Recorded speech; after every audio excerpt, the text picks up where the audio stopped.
This is Linda Snetselaar, the editor-in-chief of the Journal of the Academy of Nutrition and Dietetics, and I am pleased today to include with us Dr. Regan Bailey, and she will be talking on the topic of dietary guidelines for Americans with specific emphasis on infants and toddlers at birth to 24 months. Dr. Bailey is a registered dietitian and professor in the Department of Nutrition Science at Purdue University, and she was a part of the Scientific Advisory Committee for the Dietary Guidelines for Americans. She's written an article which will appear in the journal, and this particular article is a part of several articles that will focus on dietary guidelines for Americans. So Regan, thank you so much for being with us today. I'm happy to be here, Dr. Snetselaar. And my first question to you is, your article on the new edition of Birth to 24 Months to the guidelines discusses what we know about research related to diet in this incredibly important stage of life. Why was this age group added when it was not included in previous dietary guideline recommendations? That's a good question. Well, as you alluded to, the first 2 years of life are characterized by several dietary transitions, and those transitions can affect growth, development, and eating patterns, all of which are important for long-term health. So this includes a shift from primarily milk-based eating patterns to the introduction of complementary foods and beverages at around 6 months of age. So recognizing the importance of this critical period, the 2014 Agricultural Act, or the Farm Bill as many people know it, mandated the inclusion of dietary recommendations for infants and toddlers for the first time in the Dietary Guidelines for Americans 2020 to 2025. And so after 2020 to 2025, all future dietary guidelines for Americans will include guidance for children aged birth to 24 months.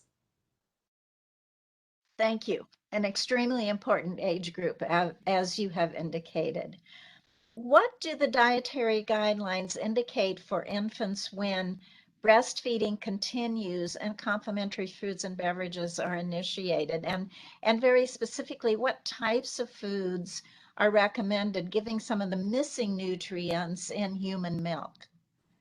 So I'll answer your first question first. The transition to human milk or from formula to table food or family foods is an incredible opportunity to introduce new flavors and textures. But we have to do so in a way that limits added sugar and sodium. So nutrient-dense food choices are necessary to meet nutrient requirements for growth while staying within the requirements for energy at this young age. So there's a very limited set of calories for complementary foods and beverages, and they have to be nutrient dense. And this is especially true for exclusively breastfed infants. For example, complementary foods and beverages must provide adequate iron, which is not sufficient in breast milk to meet the needs starting at around age 6 months. So careful consideration of iron-rich food is paramount. So these can be foods that are either intrinsically rich in iron, so meat, or fortified with iron, such as iron-fortified infant cereals. Those are particularly important to get during 6 to 12 months of age for infants receiving human milk. Thank you so much.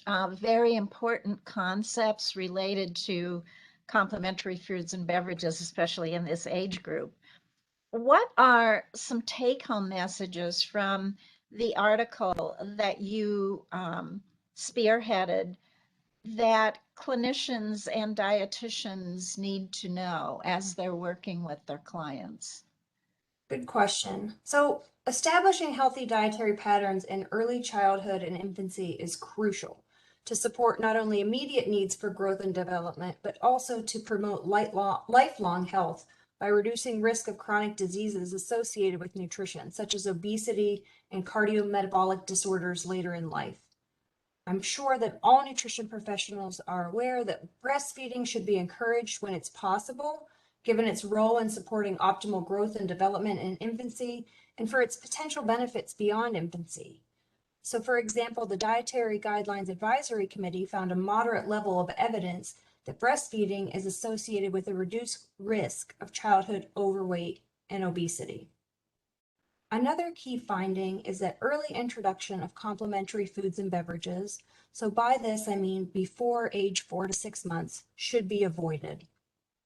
And finally, introduction of potential allergens like peanut and possibly other foods like eggs can be carefully introduced into the diet of complementary foods and beverages fed to infants to reduce the risk of developing allergies to these foods. Thank you. Very important take-home messages. Finally, my last question, what aspects of nutrition research, because I feel that research is incredibly important, certainly as we're developing the dietary guideline recommendations, but just in general, the research in this age group, what kinds of things should investigators be focusing on as they write proposals to help us better understand the needs in this particular age group? Well, as you will recall, Linda, from our committee work, there are many gaps that exist in this literature. And so we do need a lot more research to further characterize the dietary landscape, especially for older infants, so 6 to 12 months of age. We utilize data from the National Health and Nutrition Examination Survey, but there's a very limited sample size, even from this national data, so that we couldn't look at food and nutrient intakes by important characteristics like race and ethnicity, family income, food security status, and participation in food assistance programs. Because of the limited sample size, we had to combine mixed-fed infants, so infants who receive human milk and formula, into one group, rather than looking at them as a separate group. And they may have different food consumption patterns that need to be further characterized.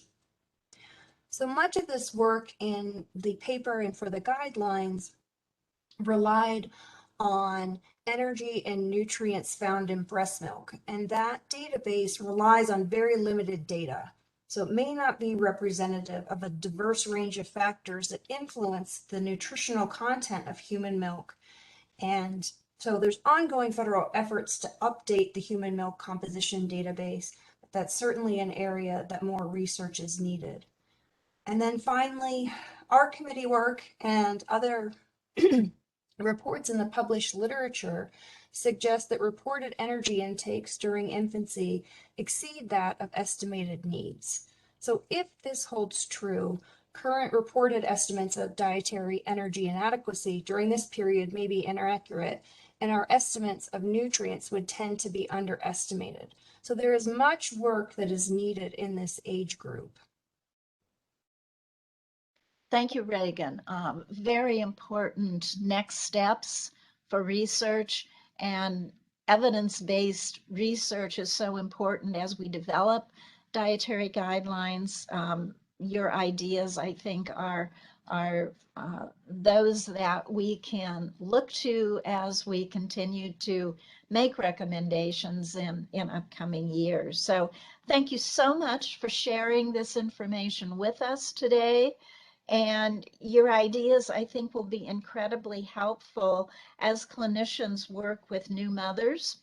And again, I so appreciate the messages that you have given for Academy members who are working with new moms who have a situation where infants and toddlers are a focus.